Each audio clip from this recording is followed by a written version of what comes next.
الحمدللہ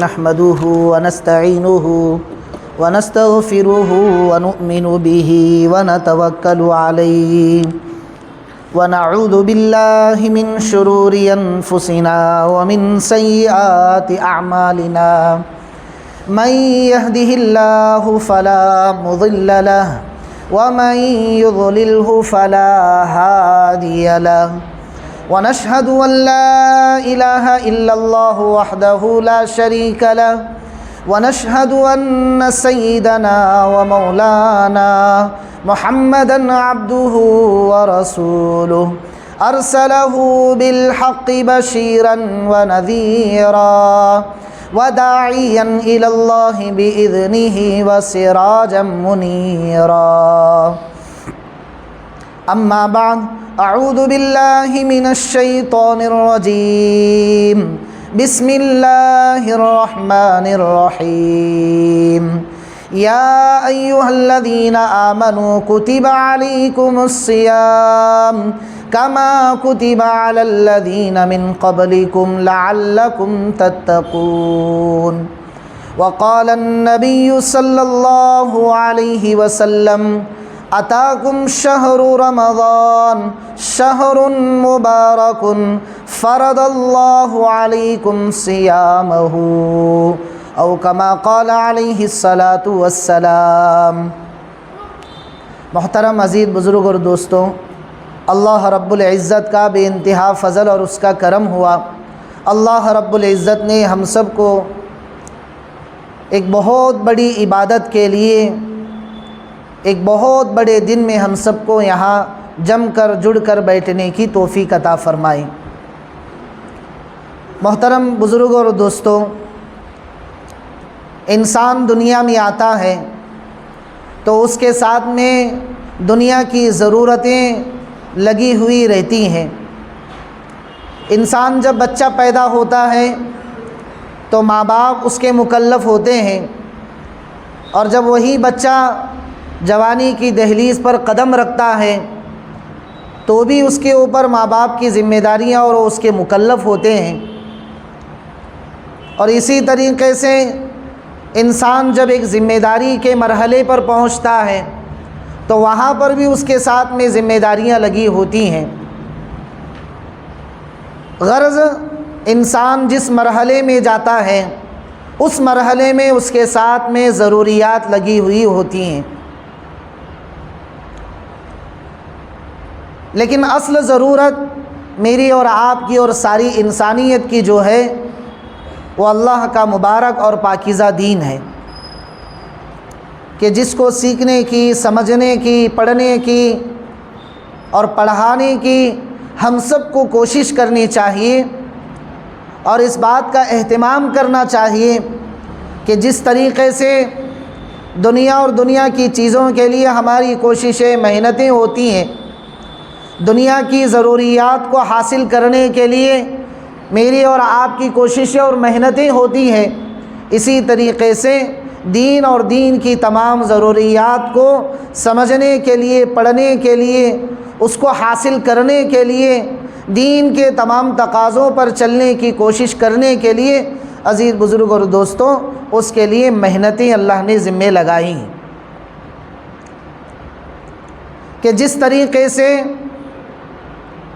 روٹی کی ضرورت پوری ہونے کے بعد انسان کو کپڑوں کی ضرورت محسوس ہوتی ہے، اور کپڑوں کی ضرورت کے محسوس ہونے کے بعد انسان کو اپنے جسم کی اور اپنی دیگر چیزوں کی ضرورت محسوس ہوتی ہے۔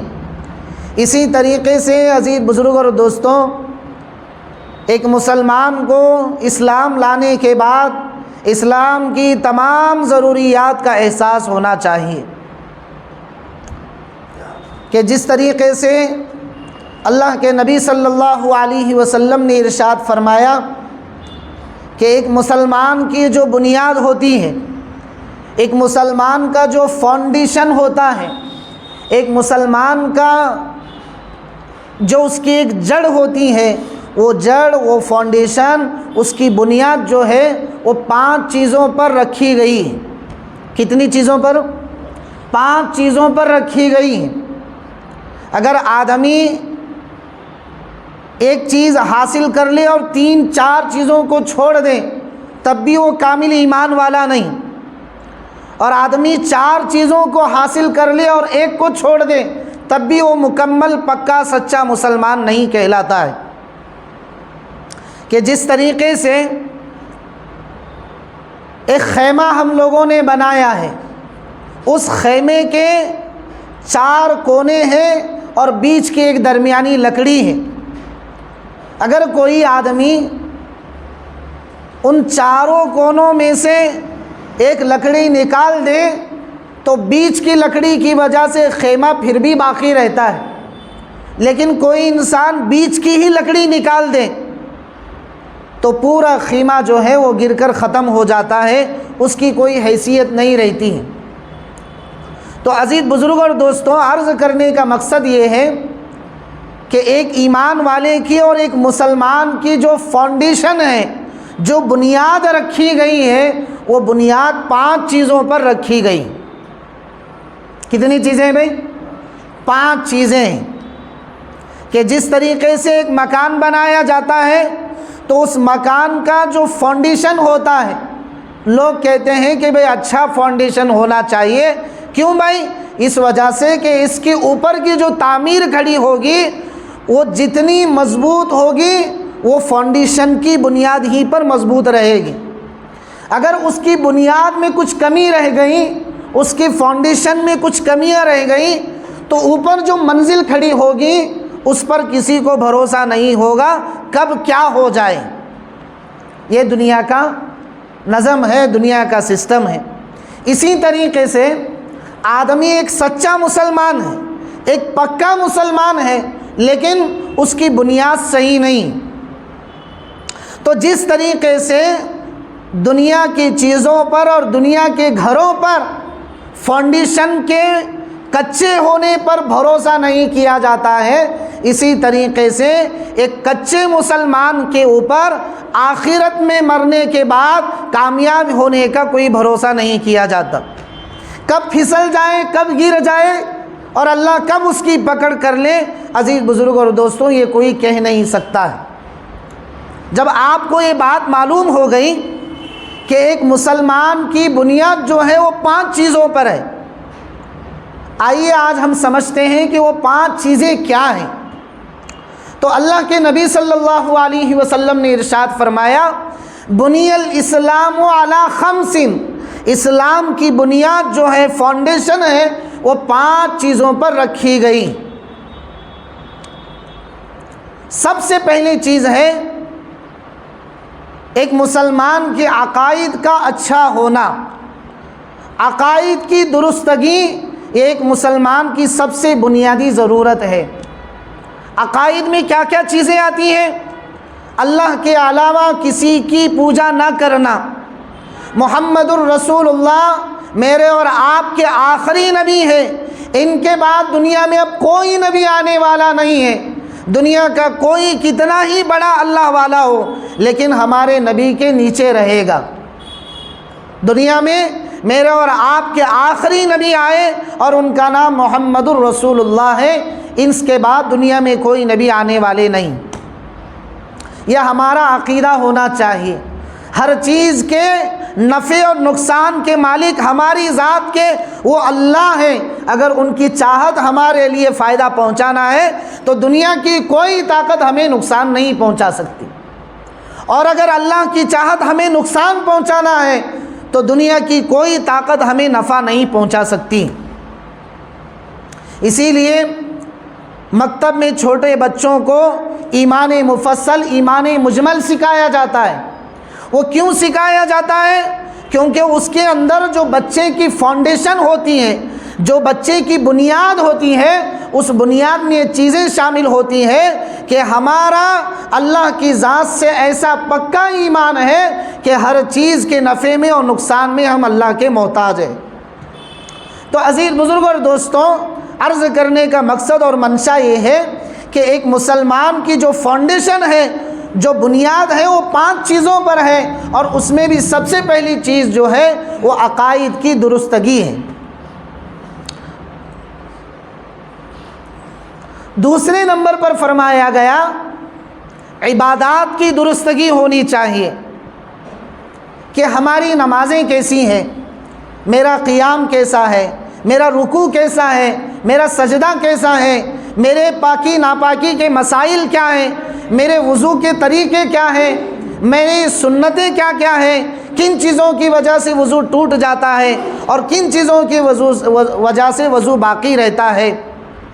عزیز بزرگ اور دوستوں، تمام طرح کی چیزیں ان چیزوں میں عبادت کے پیراگراف میں آ جاتی ہیں۔ اور تیسرے نمبر پر فرمایا گیا معاملات کی درستگی۔ آدمی ایک راستے سے مسلمان بنتا ہے اور دوسرے راستے سے باہر چلا جاتا ہے۔ حضرت جی مولانا انعام الحسن صاحب رحمۃ اللہ علیہ کا ایک بہت پیارا جملہ ہے کہ جسے ہر آدمی کو اپنے دل پر ہی یاد رکھنے کی ضرورت ہے۔ بڑوں کی باتیں بڑی ہوتی ہیں، دنیا کے بڑے تو بڑے باتیں کرتے ہیں اور دین کے بڑے وہ دین کی بڑی باتیں کرتے ہیں۔ تو حضرت فرمایا کرتے تھے اس امت کا عجیب حال ہے کہ عبادات کے راستے سے دین میں آتی ہیں اور معاملات کے راستے سے باہر چلی جاتی ہیں۔ اس کی مثال ایسے ہی ہوئی کہ بھئی کہاں گئے تھے کہاں نہیں اور کیا لائے کچھ نہیں۔ دنیا میں اللہ نے بھیجا ہے اسلام کے مطابق زندگی گزار کر اور شریعت پر عمل کر کے ہم اللہ کو راضی کر کے وہاں آخرت کا توشہ لے کر جائیں، لیکن ہم یہاں دنیا میں عبادات کے راستے سے مسلمان ہوتے ہیں اور معاملات کے راستے سے باہر چلے جاتے ہیں۔ تو اس لیے تیسرے نمبر پر فرمایا کہ جب ہماری بنیاد اور ہمارا فاؤنڈیشن مضبوط رہے گا تو ہم اس پر جتنی بھی منزل تعمیر کر لیں عبادات کی اس پر وہ چڑھتی جائے گی۔ تو اس لیے تیسرے نمبر پر فرمایا معاملات کی درستگی ہونی چاہیے۔ کتنی چیزیں ہوئیں بھائی؟ کتنی چیزیں ہوئیں؟ تین۔ کتنی چیزیں ہوئیں بھائی؟ تین چیزیں ہوئیں۔ نمبر ایک کیا؟ عقائد کی درستگی۔ نمبر دو پر کیا فرمایا؟ عبادات کی درستگی۔ اور نمبر تین پر کیا فرمایا؟ معاملات کی درستگی۔ نمبر چار پر فرمایا معاشرت کی درستگی۔ کس کی درستگی بھائی؟ معاشرت کسے کہتے ہیں؟ معاشرت کہتے ہیں انسان کی روزمرہ کی زندگی، چاہے وہ گھر کی زندگی ہو یا چاہے باہر کی زندگی ہو۔ ایک انسان گھر میں بڑا دیندار ہوتا ہے لیکن باہر بہت خراب ہوتا ہے، اور ایک انسان باہر بہت دیندار ہوتا ہے لیکن گھر میں بڑا خراب ہوتا ہے۔ بیویوں کے ساتھ میں اچھا سلوک نہیں ہوتا ہے، بچوں کے ساتھ میں حسن سلوک نہیں ہوتا ہے، ان پر شفقت نہیں ہوتی ہے، اور اسی طریقے سے ماں باپ کے ساتھ میں اچھا برتاؤ نہیں ہوتا ہے۔ باہر تو بہت بڑا اللہ والا ہے لیکن گھروں کے معاملات بڑے خراب نظر آتے ہیں۔ تو نہ اس طریقے سے مسلمان نہ اس طریقے سے مسلمان۔ اللہ کے نبی صلی اللہ علیہ وسلم نے ایک جگہ فرمایا خیارکم خیارکم لأہلہ، سب سے اچھا اللہ والا اگر کسی کو آپ کو دیکھنا ہے دنیا میں تو اس کی معاشرت دیکھو، اس کے گھر والوں کو دیکھو، اس کی سوسائٹی کو دیکھو، اس کے خاندان کو دیکھو تو تمہیں سب نظر آئے گا کہ انسان اچھا ہے یا برا ہے۔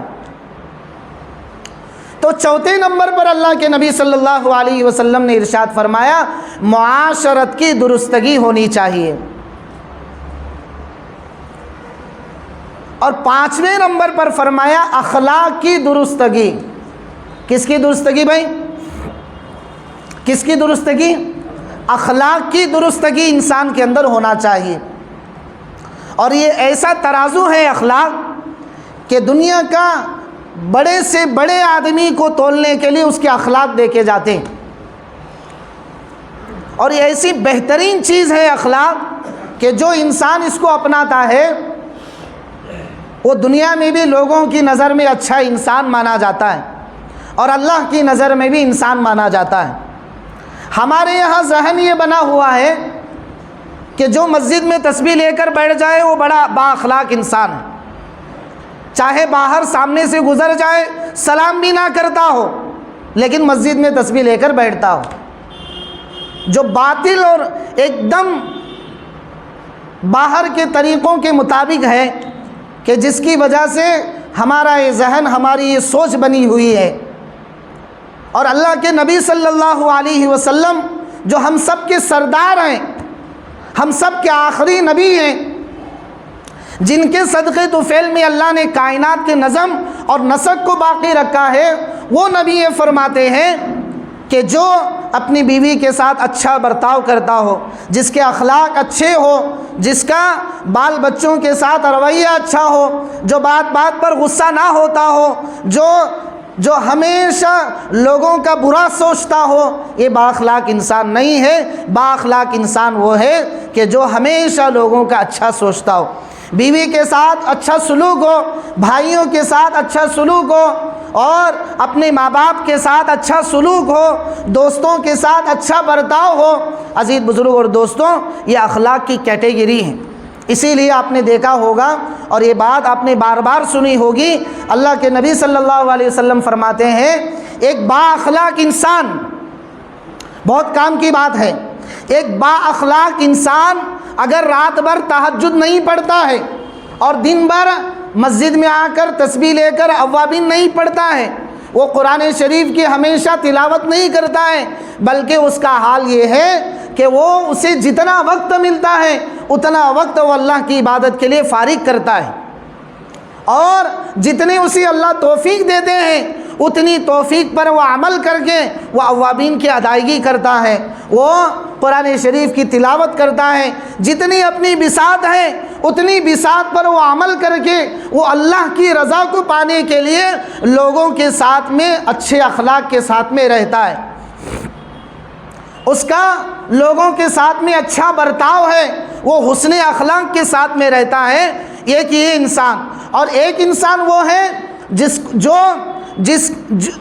کا برتاؤ اور جس کے اخلاق جو ہیں وہ اتنے گرے ہوئے ہیں کہ ماں باپ کے ساتھ میں اچھا نہیں رہتا ہے، ماں باپ کے ہر بات پر ان کو ترچھی نگاہوں سے دیکھتا ہے، ان کو گری ہوئی نگاہوں سے دیکھتا ہے، ماں باپ کے کھانسنے پر بھی اسے اس کی تکلیف ہوتی ہے، اور دوستوں کے ساتھ میں اس کا برتاؤ اچھا نہیں ہے، اور بیوی اور بچوں کے ساتھ میں اس کا برتاؤ اچھا نہیں ہے، اور اس کا دوسرا حال یہ ہے کہ وہ تہجد بھی پڑھتا ہے، اوابین بھی پڑھتا ہے، قرآن شریف بھی پڑھتا ہے، لیکن اس کا حال، اس کے اخلاق ایسے ہیں۔ تو اللہ کے نبی صلی اللہ علیہ وسلم فرماتے ہیں کہ جو آدمی اپنی بساط کے مطابق عبادت کرتا ہے لیکن اس کے اخلاق اچھے ہیں، تو فرماتے ہیں کل قیامت میں وہ ایسے آدمی سے 500 سال پہلے جنت میں جائے گا۔ کتنے سال پہلے بھائی؟ 500 سال پہلے جنت میں جائے گا۔ اور آپ کو معلوم ہے کہ دنیا کے حساب سے آخرت کا جو ایک دن ہوتا ہے وہ 50,000 برس کے برابر ہوتا ہے۔ کتنے؟ 50,000 برس کے برابر آخرت کا ایک دن ہوتا ہے۔ دنیا کے 50,000 برس ملائیں تو آخرت کا ایک دن ہوتا ہے۔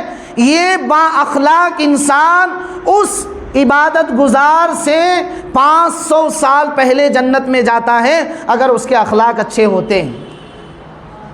یہ تعلیمات اللہ کے نبی صلی اللہ علیہ وسلم کی امت کو اس لیے بتلائی گئی ہے کہ عزیز بزرگ اور دوستوں، دین جو ہے وہ خواہشات کے تابع ہونے کا نام نہیں ہے، دین نام ہے اللہ کے نبی صلی اللہ علیہ وسلم کے طریقوں پر عمل کر کے کامیاب ہونے کا۔ دین اس کا نام نہیں ہے کہ جو ہمیں سمجھ میں آئے وہ ہم کریں، جو نہ سمجھ میں آئے اس کو چھوڑ دیں۔ دین نام ہے اللہ کے نبی صلی اللہ علیہ وسلم کی سنتوں پر عمل کر کے کامیاب ہونے کا۔ تو میں آپ کے سامنے یہ بات عرض کر رہا تھا کہ بنی الاسلام علی 5، اسلام کی بنیاد جو ہے، ایک مسلمان کی جو بنیاد رکھی گئی ہے وہ 5 چیزوں پر ہے۔ کتنی چیزوں پر ہے بھائی؟ 5 چیزوں پر ہے۔ وہ 5 چیزیں میں نے آپ کے سامنے گنوا دی۔ ایک ہے ہمارے عقائد کی درستگی، نمبر 2 پر ہے عبادت کی درستگی، نمبر 3 پر ہے معاملات کی درستگی، نمبر 4 پر ہے معاشرت کی درستگی، اور نمبر 5 پر ہے اخلاق کی درستگی۔ کتنی چیزیں ہوئی بھائی؟ 5 چیزیں ہوئی۔ اس میں نمبر 2 پر میں نے جو گنوایا ہے وہ عبادات کی درستگی کو گنوایا ہے۔ عزیز بزرگ اور دوستو، شعبان کا مہینہ ختم ہونے آ رہا ہے اور رمضان المبارک کا مہینہ جو ہے اب بہت جلد ہمارے اوپر سایہ فگن ہونے والا ہے، اور رمضان المبارک کی برکتیں اور اس کی رحمتیں اتنی وسیع اللہ نے فرمائی ہے کہ بزرگ اور دوستو نیکیوں کا سیزن آ رہا ہے۔ کیا آ رہا ہے بھائی؟ نیکیوں کا سیزن آ رہا ہے۔ جیسے سیزن میں لوگ جو ہیں وہ اپنے کام کاج کو، اپنے رہن سہن کو اور اپنے کھانے پینے کے نظام کو آگے پیچھے کر لیتے ہیں، اسی طریقے سے رمضان المبارک میں بھی ایک مسلمان کی شان یہ ہونی چاہیے کہ وہ بھی اپنے کام کاج کو تھوڑا آگے پیچھے کر کے آنے والے رمضان المبارک کی بھرپور تیاری کر لیں۔ اسی لیے ابھی شروع خطبے میں نے آپ کے سامنے قرآن کریم کی دوسرے پارے کی آیت پڑھی ہے سورہ بقرہ کی، یا ایھا الذین آمنوا، اے ایمان والو، کتب علیکم الصیام، تم پر بھی روزے ایسے ہی فرض کیے گئے، کما کتب علی الذین من قبلکم، جو اس سے پہلے لوگوں پر روزے فرض کیے گئے تھے، لعلکم تتقون، کیوں اللہ ہم سے روزے رکھوانا چاہتے ہیں؟ تاکہ ہم متقی اور پرہیزگار بن کر اللہ کے یہاں اپنا ایک مقام بنا کر ہم دنیا سے چلے جائیں۔ اور اللہ کے یہاں کیسے مقام بنتا ہے؟ اللہ کے یہاں مقام بنتا ہے ان اکرمکم عند اللہ اتقاکم، اللہ کے یہاں جو سب سے زیادہ پرہیزگار ہوتا ہے، متقی ہوتا ہے، عبادت گزار ہوتا ہے، اس کا اللہ کے یہاں مقام ہوتا ہے۔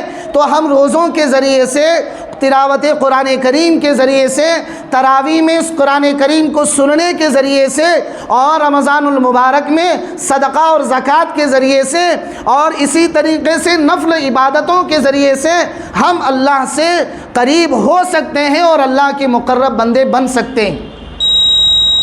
تو اس لیے عزیز بزرگ اور دوستو، جیسے سیزن کی تیاری پہلے سے ہوتی ہے، اسی طریقے سے اللہ کے نبی صلی اللہ علیہ وسلم نے ہمارے سامنے رمضان کی تیاری بھی پہلے سے کرائی۔ جیسے میں نے پچھلے جمعہ ایک دعا آپ کو سکھلائی تھی، میں آج پھر اس کو دوہرا دیتا ہوں کہ اللہ کے نبی صلی اللہ علیہ وسلم جب رجب کا چاند دیکھتے تو رجب کے چاند ہی سے، یعنی رجب اور شعبان اور اس کے بعد رمضان، تو رجب کے چاند ہی سے یعنی 2 مہینے پہلے سے رمضان کی تیاری ایسے کرتے تھے کہ صحابہ کو کہتے کہ اس دعا کا اہتمام کرو۔ وہ دعا کیا ہے؟ اللہم بارک لنا فی رجب و شعبان وبلغنا رمضان۔ اس کے معنی کیا ہوتے ہیں؟ اللہم، اے اللہ، بارک لنا فی رجب و شعبان، ہمارے لیے ہمارے شعبان اور ہمارے رجب کے مہینے میں برکتیں عطا فرما۔ بارک لنا فی رجب و شعبان وبلغنا رمضان، اور ہمیں رمضان کے مہینے میں عافیت کے ساتھ، عمر میں برکت کے ساتھ، عمر میں بڑھوتری کے ساتھ، عافیت کے ساتھ، بیماریوں سے حفاظت کے ساتھ، دنیا کے مشاغل سے بچاتے ہوئے ہمیں پورا رمضان کا مہینہ عافیت کے ساتھ پورا فرما۔ ایسی دعائیں کون دیتا ہے دنیا میں؟ تو عزیز بزرگ اور دوستوں، اتنی بہترین دعا اللہ کے نبی صلی اللہ علیہ وسلم نے رمضان کی تیاری کے موقع سے ہمیں سکھلائی ہے۔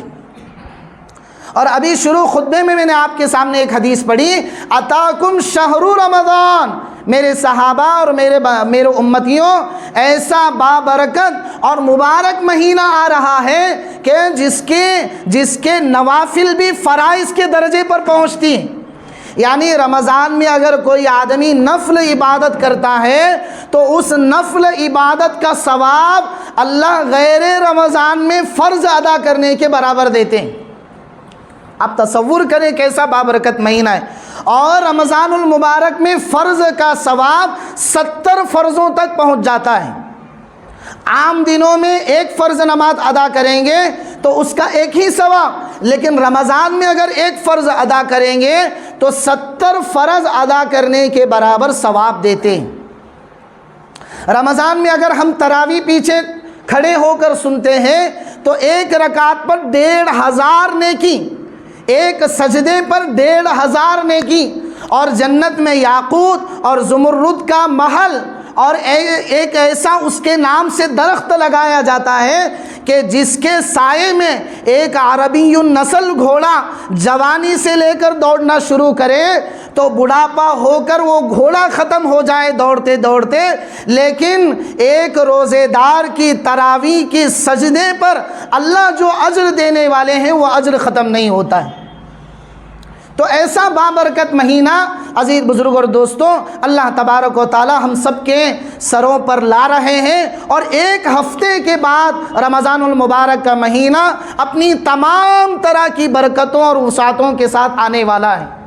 اس لیے ہماری یہ تیاری ہونی چاہیے، ہماری یہ کوششیں ہونی چاہیے کہ ہم اپنی فاؤنڈیشن کو مضبوط کرتے ہوئے، جیسا کہ میں نے شروع میں کہا 5 باتیں ایک مسلمان کے لیے بہت ضروری ہیں، ان 5 باتوں پر عمل کر کے ہم آنے والے رمضان المبارک کی بھرپور تیاری کریں گے بھائی انشاءاللہ۔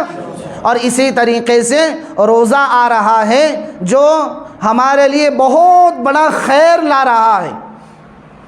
انشاءاللہ روزہ کس پر فرض ہوتا ہے، کس پر واجب ہوتا ہے، کس پر سنت ہے، کس پر مستحب ہے، روزے کے کیا کیا شرائط ہیں، اور روزہ جو ہے وہ مسافر پر فرض ہوتا ہے یا نہیں، بیمار آدمی پر فرض ہوتا ہے یا نہیں، اور اسی طریقے سے روزہ کب ٹوٹتا ہے، اسی طریقے سے روزہ کب مکروہ ہوتا ہے، اسی طریقے سے روزہ کب باطل ہو جاتا ہے، اور اسی طریقے سے سحری ہے، افطاری ہے، یہ تمام طرح کے مسائل جو ہیں وہ انشاءاللہ آپ کے سامنے وقتاً فوقتاً رمضان سے رکھے جائیں گے۔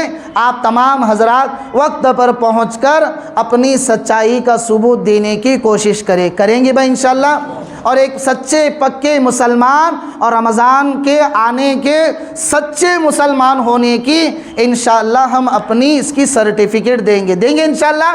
اللہ تعالی ہم سب کو عمل کی توفیق عطا فرمائے۔